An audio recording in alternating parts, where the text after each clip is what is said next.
Taylor Rapp here from the LA Rams. Shout out to Steve Taylor, the real sports guy, and the honorary Ram. When Steve's talks sports, you better listen. Thanks, Steve from the Rams, for your continued support and love. We are taking it all the way this year, but you already know that. Go Rams.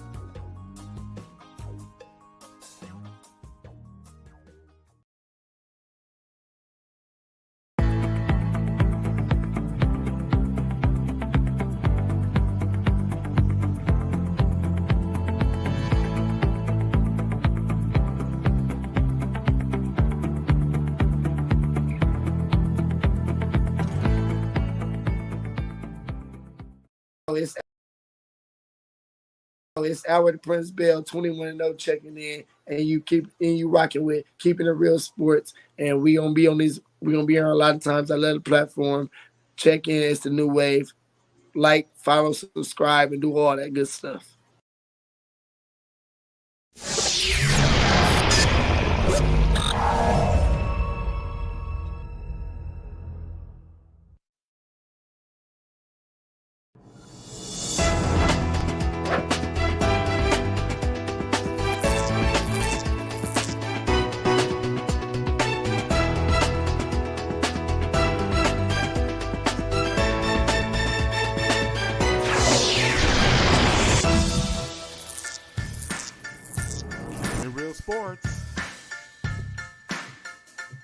Oh, welcome to the Keeping It Real Sports podcast. I'm the Real Sports guy, Steve Taylor. He is the Sandman, Andy Sanzada. We got a big show for you. College football takes center stage.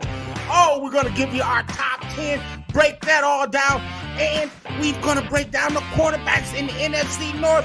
Of course, we've got sound off and quick hitters. Man, we got a big show. Andy, how the heck are you doing today? I'm doing great, Steve, and I'm feeling pretty comfortable in my new threads, too, in case you haven't noticed. No. You look good. See, man, look here. When you look good, you feel good. When you feel good, you play good. And that's what we about to do, man. Before we go any further, make sure, man, I understand that there's a lot of people that watch us every week that haven't subscribed. Come on, man. Hit that like button. Like, subscribe, man. Give us some love. We need the love. Show us some love.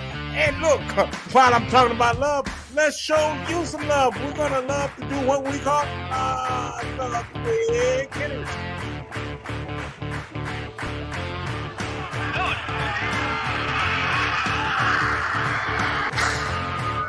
Quick hitters. All right, Steve, let's get things started off with quite the milestone, if you will. Everybody's favorite, fan, if you will, college basketball sister, Jean. Well, she turned 103 earlier this week on Tuesday. My goodness, 103 years old. I don't even know if I want to live that long. Man. I tell you, and she's still kicking it, too. Yes, she is. And you know what? You know damn well if she's able to, and they're back in the tournament, we're going to see her again in March for sure. So, all right, what do you got? Well, let me tell you who we are going to see in March and April and May. And let's go back to October. Is this guy. He's going back to the Nets. Didn't we tell you that was going to happen about a month ago? Did. Yeah, hey, look, I'm glad it's over. Yeah, I'm tired of hearing about it. I'm right there with you, for sure. So, all right, partner, we got a melancholy quick hitter here. We lost a great one this week. Hall of Famer Len Dawson, Super Bowl winning quarterback for the Kansas City Chiefs, passed away at the age of 87. He was a big part of their franchise, but people don't know this, Steve. He actually has helped Patrick Mahomes become who he is as far as the leader in the locker room for Kansas City. So, big impact on them this year. But what a great career. And 87, man, I mean, that's a great life.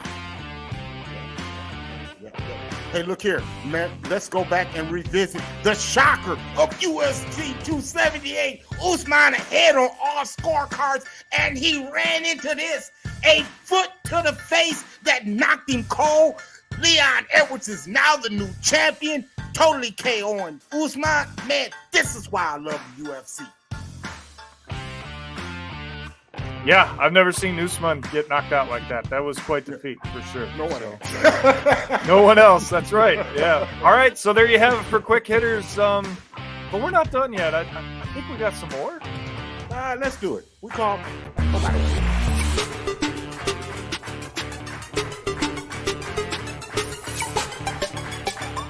Oh, by the way. All right, partner. By the way, this is a major blow to the Oklahoma City Thunder. The number two overall pick is already done for the season. He injured himself in a pro-am pickup basketball game trying to guard LeBron James. I think in a way this could be a blessing. If you look at that picture right there, he's got to put on some pounds, Steve, and this is going to give him every opportunity to do that as he goes through his rehab. Yes, it definitely will. Hey, by the way, did you know Patrick Beverley got traded to the Lakers? Boy, this is going to be fun. This ought to be fun. I can't wait to see Patrick Beverley and Russell Westbrook in the same backcourt, even though I don't think it's going to happen, but let me think about it. Yeah, I think that could be the beginning of the end for Russ in LA. If they can find somebody to be a partner in a trade. Oh, by the way, Steve, it is the final tournament of the season in the PGA Tour. It's the Tour Championship in Eastlake, Georgia. And Scotty Scheffler and Xander Schauffele are separating themselves from the field. Scheffler's at 19 under, Schauffele's at 17 under. Remember, they already started with a low score because of the PGA Tour playoffs and what they earned going into this tournament. Patrick Cantlay's at 12 under, even though he won last week. First player to win the same tournament within the playoffs back-to-back years in the history of the FedEx Cup. But I'm going to watch and see if Scheffler can hold on this weekend. Yeah. Hey, 23 reported million Americans have not been vaccinated. Oh, by the way, they won't let this guy into the country to play. The number one tennis player in the country. Man, this is ridiculous, man. Come on, man. Come on. Yeah, I give a lot of respect to Novak, though, because he did it now before the tournament started so that he wouldn't be a distraction. So I give him a lot of props for that. Oh, by the way, Steve, Tiger Woods and Rory McIlroy made a lot of noise in the PGA Tour this week. And the reason for that is they've started their own digital sports company along with a former executive at NBC who you see over there on the right-hand side of your screen. This will be interesting to see how this goes. It's called Tomorrow Sports. That's what the TMRW stands for. We'll see, if this is the future of sports media or if it flops. But if Tiger's behind it, it's probably not going to flop. Yeah, I got much more to say about that pair a little bit later. Yes, you do. Oh, by the way, did you know that it was week 0 in college football?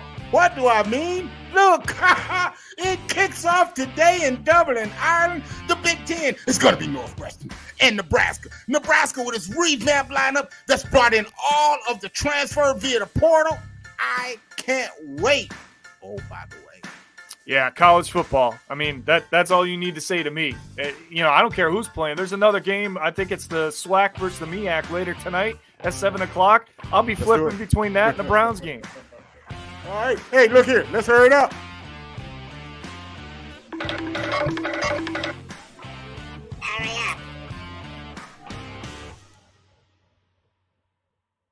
All right, partner. This week in the Hurry Up, it's time to take a look at the NFC North quarterback rankings. We've been breaking down all the quarterbacks for you over the last few weeks. We've already finished with the divisions. Now we're going to give each division its own quarterbacks until the regular season starts. This week it's the North. Let's start with number 4, and that's got to be Justin Fields. Well, Justin Fields, he was Chicago's top pick. He only started 10 games last year, completing 58% of his passes. But the upside is what we're looking for. He doesn't have a lot of targets. He's going to have to do a lot on his legs and rely upon his athleticism if Chicago is going to be successful offensively. But Justin Fields, we got him ready, number 4. Yeah, and he lost a big weapon in Allen Robinson in the offseason. All right, number 3, it's going to be just north of where you are, my friend. Let's go to Detroit and take a look at Jared Goff. Well, Jared Goff, look at his career games. He's completed 63% of his passes throughout his career. Last year, quietly had a solid season, over 3,200 yards passing. Look, only 8 interceptions. That's down. That's real good for him. Look at his QB rating at 91.5. I'm telling you, him and that stud that they drafted, Jamison Williams, to go along with Amon-Ra St. Brown, man, this here team could be very dangerous. Well, they've been really entertaining on Hard Knocks. That's no question about that. So let's see if they can transfer that chemistry in the locker room onto the football field. I still love their head coach, Dan Campbell. No matter what happens this year, I think he's the right guy for that job for sure. Absolutely. All right, number 2 has to be Kirk Cousins, right? I mean, this guy is just Mr. Consistent. Look at those numbers, Steve. I don't think he gets enough credit for where Minnesota has been over the last 4 or 5 years since he's arrived. He really hasn't. Look at the career games with over 300 yards passing and 3 touchdowns. And in those contests, his quarterback rating is well over 115. But even his quarterback rating is 103. What we're talking about is not Kirk Cousins. What we're looking at is when Kirk's second Cousins creeps into the fray. That's what the Minnesota Viking fans have a problem with, when he turns into Kirk's second Cousins and sometimes even third Cousins. Sometimes, and those numbers are deceiving because the number of interceptions is not that high. It's among the lowest in the league. It's when he does it, Andy. Exactly. That's exactly it. It's the timing of when he throws them, and that's why you give him that nickname of second and third Cousins. All right, well, it's an obvious number 1, right? I mean, we're talking about one of the greatest ever. Oh, the baddest man on the planet. That man with 2 A's in his name. He signed a league-high 3-year, $150 million deal. He was voted the league MVP the last 2 years. Oh, by the way, when you dial back the clock, he's got 2 more MVPs to go at that. So the man has 4 MVPs in his lifetime, and it only gets better. People, do you realize that this man has only had 1 double-digit interception year in his entire career? Everything is single digits. The dude is a rhyme. That's all I'm gonna say. Listen, there's a reason I said he's one of the best ever. That's one of the stats that'll do it. All right, let's take a look at the summary of the NFC North now. Rodgers at number 1 in the division. We've got him number 3 overall. Jared Goff at 3 in the division. 19 overall. Kirk Cousins at 2 in the division. 12 overall. Justin Fields at 4 and 26 overall. Steve, when we've looked at all of these divisions so far with the overall rankings, I think you and I feel like there's going to be a lot of shifting this year. A lot of guys are going to start moving up, and then some of the guys that are there in the middle are going to start moving down. Based off of what we've seen with these, that's got to show me. Exactly. Keeping it real. That's all we do. That's what we do. Hey, speaking of what we do, let's do some NFL storylines, if you would. Let's do it. Sir.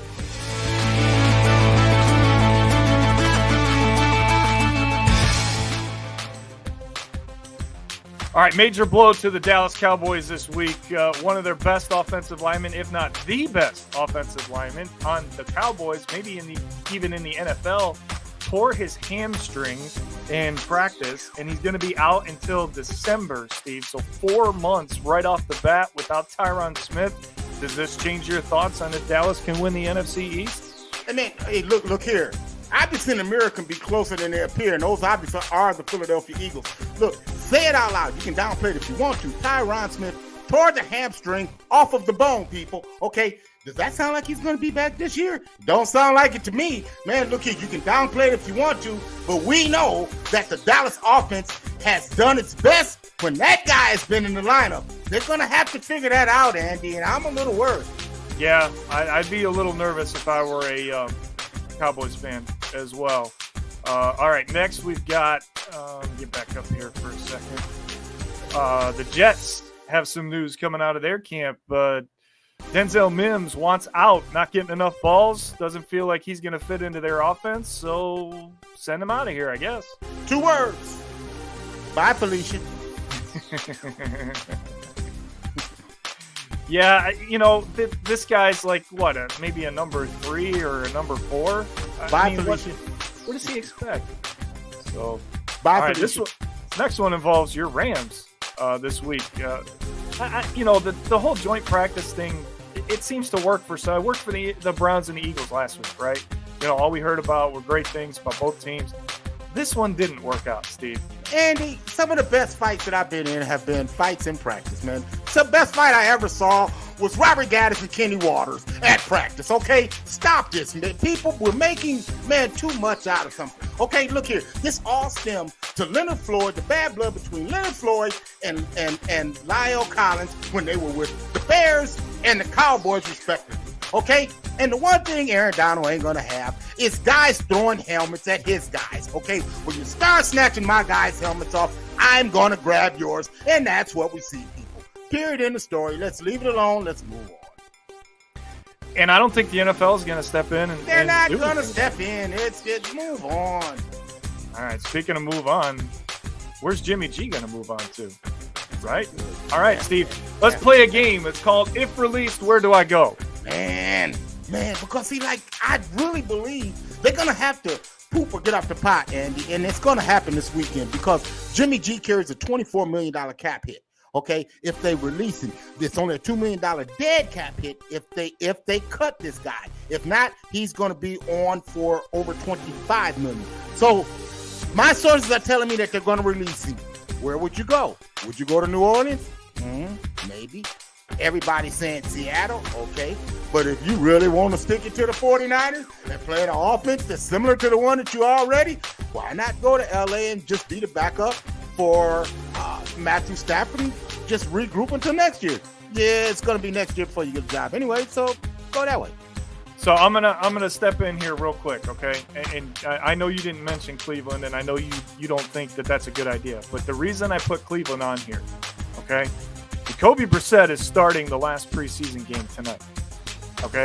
If that does not go well, I promise you that the Browns will jump in on this before he gets released and try to trade for him so that he doesn't have the option to go where he wants to go. And there's the other option. There's the option. Correct. So that's why I had Cleveland in it. So, all right, Steve, that's it for the NFL this week. It is time, my friend, finally time to take a look at the Keeping It Real Sports College Football Preview.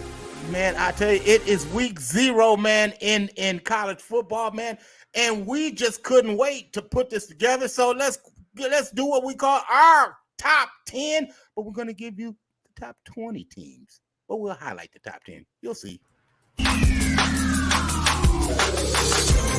You've heard the rest. Now here's the best. It's the Keeping It Real Sports College Football Poll.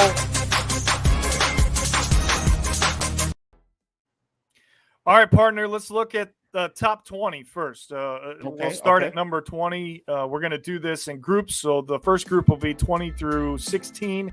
The next group will be 15 through 11. And then we're going to get into the real breakdowns where we get into the specifics of the top 10. So we're going to kind of glance over these first 10 teams, and then we're going to really break down the last 10.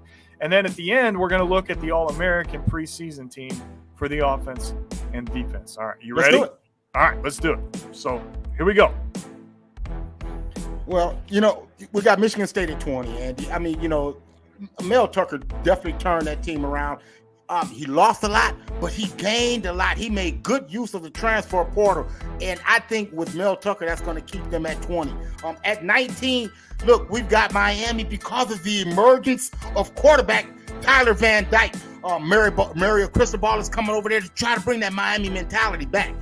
At number 18, we've got Penn State, and that's all about Sean Clifford. Sean Clifford's been there and done that. I expect him to do the same. At 17, we got Cincinnati. Man, Cincinnati lost a ton, but what they didn't lose was Luke Fickell. So now what we're looking at is a Luke Fickell rebuild, and I think he has the talent to do it. And at number 16, we got Arkansas, and how I love KJ Jefferson last year, Andy, but now they get Drew Sanders that comes over from Alabama, the linebacker, help out. Man, they're very dangerous. I like Arkansas at 15.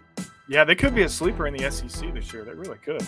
So, all right, let's take a look at 15 through 11. Number 15, Steve, I mean, every year this team is in the top 20, and it seems like over the last 3 or 4 years they're in the top 15, and it's the defense that has them there, Steve. Yeah, they're the best defense in the Big Ten, man, hands down.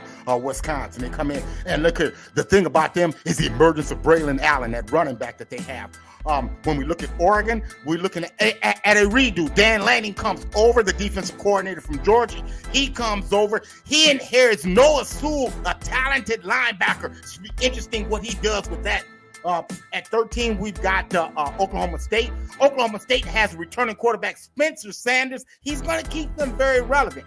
At number 12, we got another redo. That is the entrance of Lincoln Riley and company. And what does Lincoln Riley do? He immediately goes out and he gets Caleb Williams through the transfer portal and Jordan Addison, two of the top players in the country. USC cannot, man, be slept on. We got them at 12. And at number 11, we've got NC State. And look here, they've got I like that quarterback, Devin Leary. And then linebacker play. That's real big with NC State, man. Watch, man, them in the ACC, man, a very dangerous team. Yeah, a lot of people think they're going to be right there with Clemson at the end of the season. And as far as that Wisconsin mention, I will be in attendance for that game. Down reporting live for Keeping It Real Sports. Yeah. Listen, I'm over the moon about going to a Big Ten game. But that team always makes me a little anxious when we play them, for sure. All right, Steve. So that's our top 11. Now let's look at the top 10, and let's start with number 10. We've got the Baylor Bears.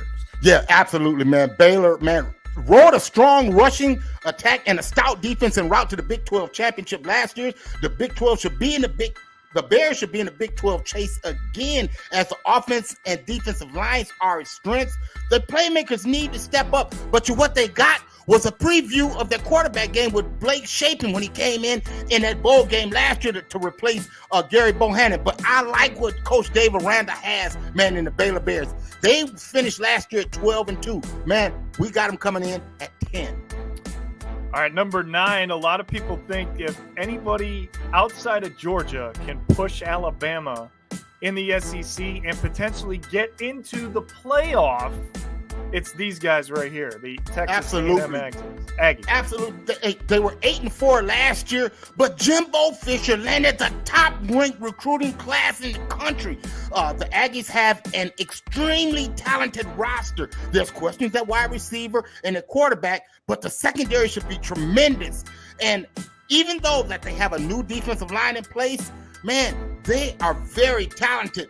What we're going to have to look at is the tough September schedule that they have. If they can get past that, Andy, we could be talking about playoff city. All right, the next team, let's not spend a lot of time on, please. It's that team up north. Hey, man, one thing that we do is we keep it real, man. Hey, look here. Last year was a big surprise for them. They won the Big Ten for the first time since 2004, and they advanced to the playoffs with a defense that led the way. But there are 8 starters gone from that defense, and their defense coordinator, Mike McDonald, is also gone. The offense should be better as Ronnie Brown returns. Their rushing attack should be better than last year, but their defense is definitely going to have to step up. A real young defense, but they've got some young playmakers that they hope to plug and play. Man, we've got to respect them. We got them at number 8. We respect them because they're in there. It doesn't mean we have to focus on them. All right, number 7, Brent Venables. You seem to really like this move, coming over to take over as the head coach in Oklahoma, and we've got the Sooners right there at number 7. Yeah, exit Lincoln Riley, enter Brent Venables. Here's the under-the-radar signing that no one's talking about is Jeff Levy coming over from Ole Miss, the offensive coordinator. He's the guy that called those plays last year. He's the guy that got Matt Corral into the NFL. Brent Venables, the former Clemson defense coordinator, he inherits a talented bunch, including a solid group of transfers that he got via the portal. That includes Central Florida quarterback Dylan Gabriel, who should be a great fit, and that should fit in well with the skill positions around him. You plug that in with Jeff Levy and Brent Venables, that says Oklahoma is a top 10 team. Absolutely. And they always have a great defense, right? I mean, that's just like the staple of the Oklahoma Sooners year in and year out. All right, Steve, a lot of people have this next team in the top 5. We're not there just yet, and that's because they've got a rookie head coach in Marcus Freeman, but it's the Fighting Irish of Notre Dame. Well, Brian Kelly was the winningest coach in the history of the history of the school, and his replacement, Marcus Freeman, is a first-time head coach at a school that gets much media attention as any school in America, yet no one seems to be worried that the Irish will falter, okay? Tyler Buckner is a new quarterback operating behind one of the best offensive lines in the country. He has a talented tight end in Michael Mayer. He's a great security blanket in the pass game. But Andy, the secondary's got to improve as it was picked on all last year. Man, that's not a good sign going into the game that they're going into. They were 11-2 last year. Some people expect them to be better than that. I think they're going to take a step back. Yeah, listen, the Notre Dame-Ohio State ticket is the most expensive ticket on Ticketmaster right now. Mm-hmm. So a lot of people, yeah, it should be. I mean, you're right, And that game, by the way, is only a week away. All right, Steve, number 5. A lot of people may not know how good this team is, but you've got every reason to justify putting Utah at number 5. What? Did you watch the Rose Bowl last year? I did. Yeah, I didn't like the result. Yeah, did you see Cam Rising and Tavion Thomas take it to the Buckeyes? They kind of pushed the Buckeyes around like a shopping cart until the Buckeyes figured it out. Expectations are sky high for the Utes as they try to repeat as Pac-10 champions. Hey, look, Pac-12 champions. Cameron Rising came in. They were only 9-2 under this kid after he came in. In Utah, they're saying this is one of the best leaders that they've ever been around. Their defense is one of the most physical in the league, but they're going to depend on transfers to step up at every level of that defense. They have the talent to get it done. The big one for them is the opener against Florida. Look for that. That's going to set them up for a big run. That's a big game for them and the Pac-12 as a whole, Andy. Yeah, I think they need that game, and the Pac-12 needs that game as well, Steve. But, it's one of those types of games where as soon as if they were to lose that game, then everybody's going to give up on them, right? It's just one game, and if you're going to lose, you lose early, not late. All right, we got to pick up the pace here. Number 4, we've got the Clemson Tigers. They're back at it. Can Ui Angalalele finally get it done at quarterback? And that's what's going to be the big question. Andy, the defense is going to be good as ever. The front 4 should wreak havoc once again. The offense is somewhat questioned, but what isn't questioned is Dabo Swinney and his ability to be able to mold the offense. He's got a great group of running backs and wide receivers that he has to go through. Big back-to-back games against Wake Forest and NC State will determine whether the Tigers can win another ACC championship. All right, the defending national champions are not in the top 2. We've got them at number 3, and that's because they lost a lot to the draft. They absolutely did, but we can't say 1980 anymore. While the defense won't be as talented as last year's generational unit, but the defense definitely remains a main staple. The best defensive player on that team returns, Jalen Carter. He's a huge talent, and he'll lead a stout group that definitely will wreak havoc on the SEC. What they have is a brand new offensive line that concerns me a lot. But what doesn't concern me is the return of tight end Brock Bauer and Stetson Bennett IV. Stetson showed me he ain't a clone. He's a quarterback. Yeah, I mean, with him coming back, look out for Georgia. All right, Steve, we thought about it. We just couldn't do it. Not yet. Ohio State, number 2. Yeah, well, absolutely. They finished last year 11-2. C.J. Stroud, Trey Henderson, and Jackson Smith and Jigba, they all vie for All-American honors. The offensive line is one of the best in America. The offense will be just fine. The Buckeyes brought in Jim Knowles from Oklahoma State to fix that defense. What he's done is, what I'm hearing, Andy, is a name that Buckeye fans don't know. It's J.T. Tuilalamola. He is emerging as that dude. And when I said that, I mean D-A-T, that dude. Watch it. They haven't had that dude since Chase Young left. Yeah. So if they get anything close to that, watch out for Ohio State this year. All right, Steve, you just can't not have them at number 1 as much as we don't like them. Even though they lost in the national championship last year, they're still who they are. It's Alabama. And they didn't lose a game. Their players weren't healthy. Well, you know, they were the best team. Saban had the best roster in the nation, but guess what he did? He went to the transfer portal to bring in 5 guys that are expected to play big roles. In part, I'm talking about wide receivers Jahmyr Gibbs and Jermaine Burton to pair with Heisman winner Bryce Young. Come on, man. The defense is going to be even better this year. They got Will Anderson and a ton of kids that are in the All-American. Man, these dudes it's going to be a problem. Oh, by the way, I can't wait to see Alabama and Texas A&M. Because remember, Dabo, you picked this one. Let's see. I think you mean Jimbo, but yeah. Yeah. All right, let's take a look at the offensive All-American preseason team.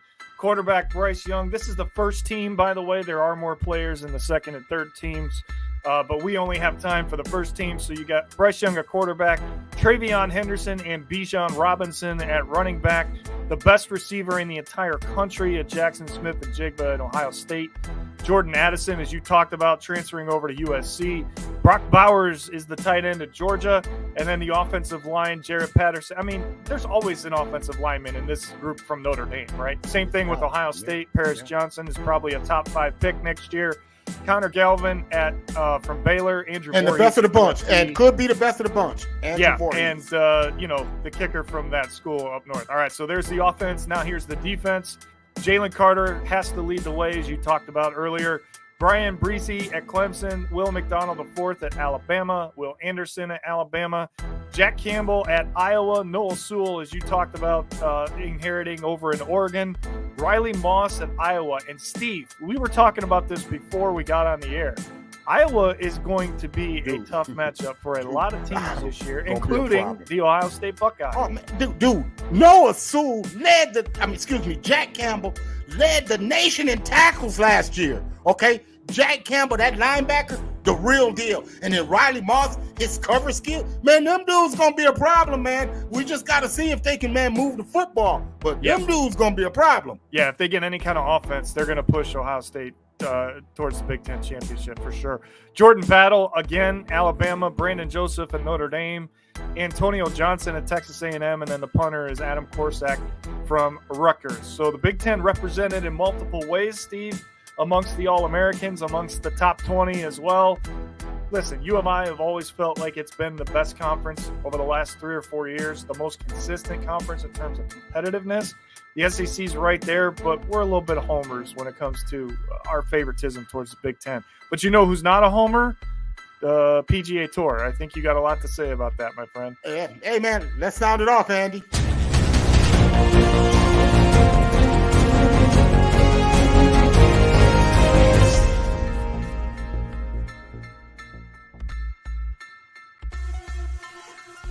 Just when we thought we had seen the end, the PGA does not disappoint. My sound off is on the hypocrites, known as PGA. Let's look at it. The PGA decided to make 10 changes to its policies to include stipends for all members that are non-exempt. All exempt tour members now are guaranteed $500,000. The tour is to include 12 elevated events, and a player impact program pay is increased from 10 to 20 players. Sound familiar? Well, Lee Westwood seems to think that. Lee Westwood says, I laugh at what the PGA Tour's players have come up with. It's just a copy of what Live Golf is doing. There are a lot of hypocrites out there. Who are the hypocrites that he's talking about? Well, let's look at it. Let's start with Jay Monahan, the PGA commissioner, who stood on his soapbox and just totally destroyed the structure of Live Golf and what Live Golf was all about. And then he brings in Roy and Tiger, and I am not angry at Roy and Tiger for the stance that they've taken with the PGA, because monetarily they stand to benefit, and I understand that. But what I don't understand is how you, Tiger Woods, and you, Rory McIlroy, can stand on your soapbox and you can talk about your fellow players who took a chance to make capitalism just like you did. Make the money just like you did. And you want to talk about them and single them out? That's the problem that I got with you. That's very hypocritical. See, that's ASA 9, ASA 10, ASA 11. You get what I'm saying with that. Okay? You know who else believes, understands, and agrees totally with my point or what I thought? Be this guy. America's caddy, Michael Collins. I think he knows a little bit about golf. And at the end of the day, it brings me back to the one guy who was vilified over this whole thing in the beginning. And now, looks like he's right. I'm talking about the Olympics. That's my sound off. Oh, man, another in the books. 48 in the books, Andy. Man, it's been fun, but we got to run until next week. We wish you love. And peace. Deuces.